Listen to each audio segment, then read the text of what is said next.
really very strong central bank gold buying, Citi openly broke rank from every single other bullion bank, calling for a rotation out of gold futures and the GLD ETFs, the gold ETFs, to literally dump those to buy risk assets. Hence the waterfall selling in gold and the rally in stocks. Now, to suck in momentum selling directly after the London Open on Wednesday, Citi finally came out on the wires, openly, publicly talking gold down, going as far as to call gold down as low as $2,500.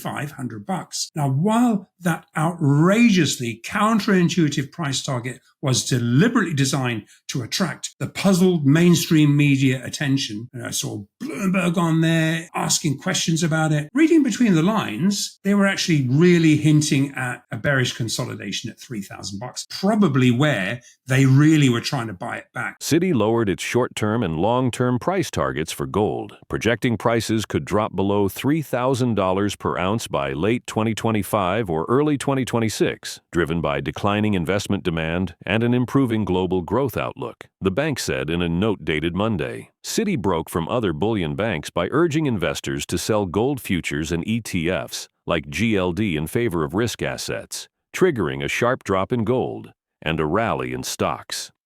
After the London opening on Wednesday, Citi publicly pushed a bearish gold forecast, even suggesting a fall to $2,500. This extreme prediction appeared aimed at grabbing media attention.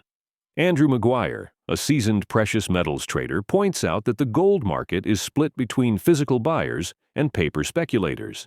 The shift toward physical gold dominance began before Basel III implementation, but has accelerated dramatically under the new regulatory regime. Under Basel III requirements, banks must increasingly convert their unallocated paper gold positions into allocated physical gold to meet regulatory requirements. The Exchange for Physical (EFP) mechanism represents a key pathway for this transformation, allowing banks to convert COMEX futures positions into deliverable physical gold. As this process accelerates, the traditionally dominant paper gold market shrinks while physical demand increases, a fundamental shift in market structure. Basel III forces banks to alchemize paper gold into physical, creating sustained buying pressure that cannot be satisfied through traditional market operations. Andrew Maguire, Kinesis Money, May 2025. This divergence was demonstrated during the May 2025 COMEX options expiry, when gold settled at $3,300.40 per ounce on COMEX, while physical transactions at the global fix commanded significant premiums. As Basel III compliance deadlines approach, this gap appears likely to resolve through higher paper prices rather than lower physical prices. Andrew mentions that recently, Citigroup's trading desk appears to have broken away from other bullion banks by leading a coordinated sell-off in gold futures starting on Friday the 13th. Despite growing global physical demand and strong fundamentals, this sell-off was likely engineered to trigger long-side margin calls in the COMEX system, allowing market makers to buy back cheaper gold positions. While this created a short-term dip in the synthetic paper price of gold, it was absorbed by unleveraged physical buyers, especially as global central banks continued to accumulate gold at a record pace, highlighting the growing disconnect between real gold demand and manipulated futures markets. We're about to explore the video, but first, subscribe and hit the bell icon to keep up with our newest uploads. Now, the first thing we need to do is differentiate the difference between the tiny percentage of Western-facing funds and people who own or stack real physical gold. There's a big difference. And the physical buyers never sell their gold versus the paper gold traders who place really just high leverage futures bets targeting a higher or a lower cash settled gold price expectation. Now, we call them obviously the speculators.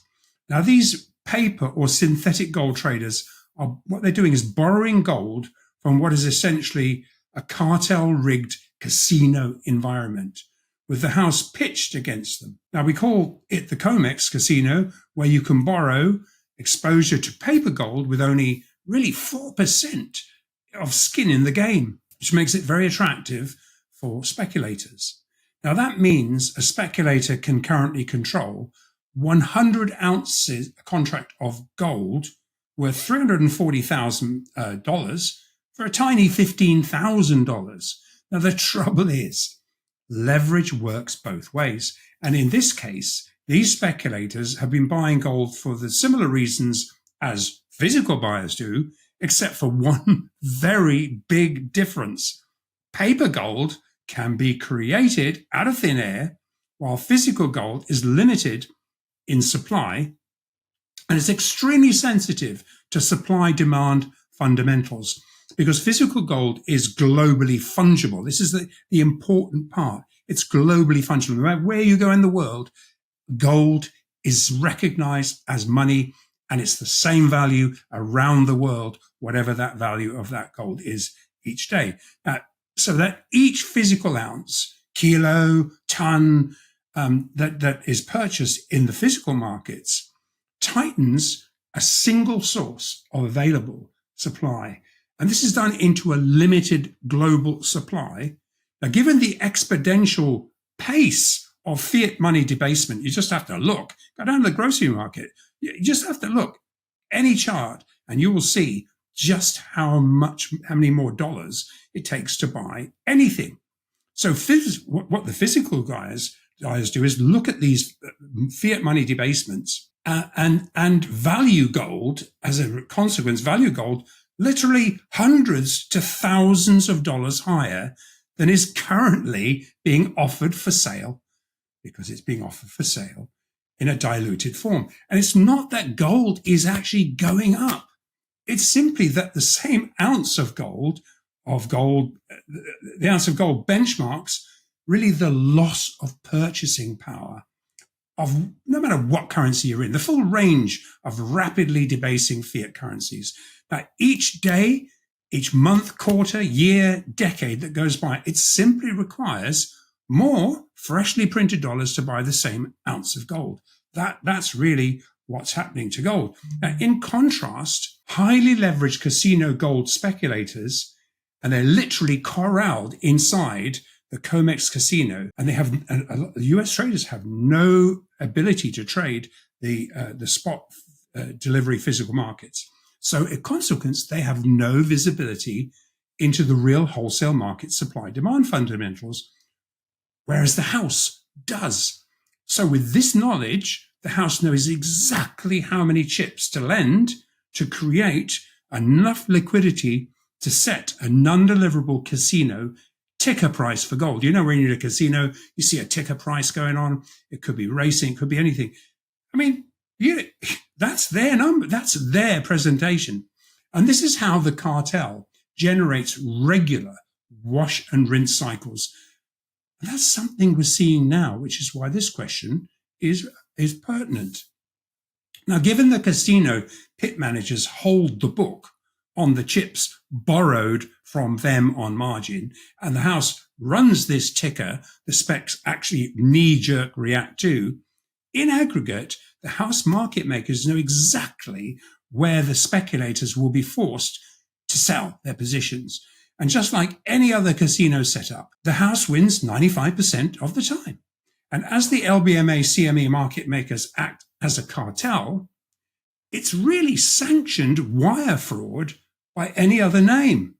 Now, while there are legitimate reasons for trading futures contracts, that could be to trade physical positions, producer or refiner hedging, these bets are not speculative and tend to be sticky in nature, and they're not to any degree asymmetrically imbalanced. It is a legitimate hedge, meaning that these positions, which is part of the open interest, which is why you have to look at the breakdown of it, they're not leveraged and they can't be rinsed out, but they can be called on for one-to-one physical delivery at any time, which is something we see sometimes at the back door of the COMEX. However, what we're focusing on, we're actually going to focus, we're really focusing on the leveraged speculators who are simply seeking to profit from price movements for cash settlement. Now, given all the gold supply that hit the market emanated out of the 96% leveraged COMEX futures markets, but into this very strong but unleveraged physical, this selling was into unleveraged physical buying. our liquidity providers dug down into the footprints to determine who was behind this latest round of extremely counterintuitive driven gold selling that commenced on Friday the 13th in gold. We looked at that on the chart. Now, each footprint on that Friday indicated it was likely Citi's trading desk breaking rank from all the other bullion banks actively bullish gold calls. In other words, gold prices. Liquidity providers report that major international exchanges like the Shanghai Gold Exchange and SG are quietly taking long positions in gold by acquiring unallocated gold for physical delivery, signaling an upcoming rally driven by actual supply-demand fundamentals. UBS highlighted concerns about unallocated gold being drained, warning of risks to the banks holding it. Meanwhile, many leveraged COMEX traders, blind to physical market dynamics, were manipulated into shorting gold in hopes of forcing prices down to the 200-day moving average near $2,900. However, this strategy backfired as physically settled markets like Shanghai, which require real gold to trade, drove prices much higher. While some banks like Goldman Sachs and UBS exited their short positions and now call for higher prices, Citi and JP Morgan are still acting as key players in the futures manipulation game, even as they themselves accumulate fully allocated, NSFR-compliant physical gold. Andrew exposes that a growing number of Western physical gold and silver exchanges are exposing cracks in the paper markets run by institutions like the LBMA and CME. These exchanges are increasingly pricing metals based on real physical demand, not synthetic, leveraged trades. With the gold and silver prices being forced down to options expiry levels, like the $35.20 sweet spot for silver, major banks are engaging in coordinated short-term manipulation. However, this is backfiring as it's incentivizing sovereigns, central banks, and bullion banks, including Citi, to buy the dip and load up on physical metals. The LBMA is being starved of unallocated supply and forced to convert paper contracts into physical delivery. Meanwhile, global central banks are ramping up both gold purchases and gold repatriation amid growing distrust of the dollar and the reclassification of gold as a high-quality liquid asset under Basel III. This shift signals a deep systemic change in how precious metals are valued and controlled. Now let's get back to the interview. And liquidity providers report that this week's bear call, Shanghai Exchange International Exchange and the SGE on-market traders stealthily taking the long side of unallocated gold sales, coiling gold for a physically driven catch-up rally. In fact, UBS referred to unallocated gold being drained for delivery in this morning's Bloomberg interview, calling it a concern for unallocated gold and the risks that presents to those banks. Now, whereas siloed inside the COMEX bubble, the majority of CTAs, speculators, have no visibility into the physical markets, or that the cash-settled COMEX they are trading has now become the tail being wagged by the physical dog. So the idea was to try and gaslight as many blinkered CTAs, commodity trading advisors, into selling longs and or borrowing chips to naked short, heavily leveraged borrowed gold in the hope of targeting a synthetic cash-settled gap close into the future spot 2900 level. Why was this important? Because it's simply the 200-day moving average. However, the last time that gold came anywhere close to touching the 200-day moving average and was even front run at that point was at spot gold $2,000, which was exactly when the Shanghai Futures Exchange launched. Now, at this point here, and we talked about it at the time, and it wasn't just Citi, it was two or three other banks were literally questioning that gold. They were suggesting, in fact, Citi was calling for a retracement to $1,600. So all the way back to down here, this is what they were expecting.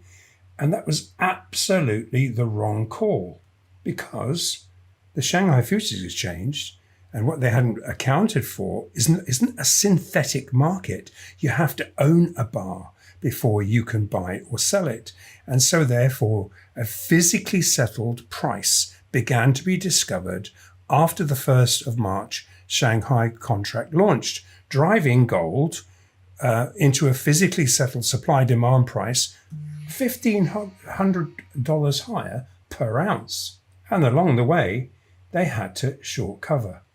Now, while we've got empirical evidence that the 5 banks listed in this OCC report are behind every end-of-month OPEX mark-to-market capping event, Goldman and the Bank of America and UBS have managed to exit their 5-year OCC derivative positions. If you look at it, you can see they have no 5-year exposure and have been calling for higher gold prices, leaving Citi and JP Morgan to act as the primary agent banks' SIC handlers.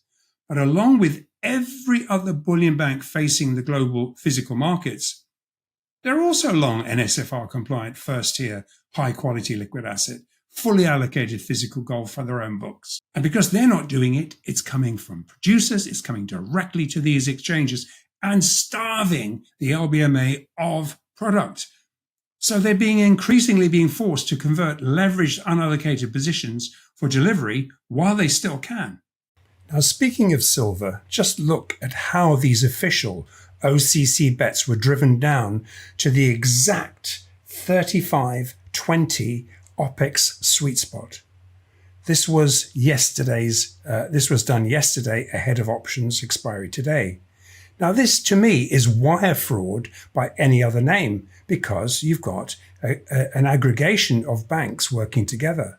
Now, the silver futures were flash sold through targeted long stops. We saw that here after the fix, of course, through targeted long stops, right back into this 35.20 bull pivot confluence with this 35.20 OPEX sweet spot. So, an exact hit. And it evidence. So bottom line, when Citi is so obviously attempting to trick in fresh leverage short selling to finance this leverage rotation into risk markets, every single bullion bank, including Citi, are taking the long side of these sellers, as is evident in this Financial Times report. Central banks plan to boost gold reserves and trim dollar holdings. There we are. And to illustrate, there's very limited physical on offer into central bank global demand, which has been responsible for soaking up all the physical supplies ever put on offer at any price, that is. Doesn't matter if it's high or low. An increasing number of global central banks are seeking to actually now repatriate gold they already own back to their own vaults. Again, Financial Times. Central bank buying and gold repatriation stepped up. Due to Citi's aggressive sell-off strategies and Basel III's regulatory push, the persistent gap between the paper and physical gold markets has reached a breaking point. The physical buyers, such as central banks and sovereign exchanges, are absorbing the decline with long-term conviction, even though short-term price suppression may lead to volatility and margin calls. This change represents a historic realignment of gold's valuation power away from synthetic instruments toward tangible, sovereign-backed demand as the COMEX system deteriorates and physical delivery emerges as the genuine benchmark. Will other bullion banks eventually be forced to adopt physical gold markets and give up paper manipulation as a result of Basel III regulations? If central banks throughout the world continue to absorb physical supply at historic rates, will Citi's pessimistic gold projection hold up? We welcome your insights in the comments section below. If you found this content valuable, don't hesitate to give it a thumbs up, and don't forget to subscribe to stay informed.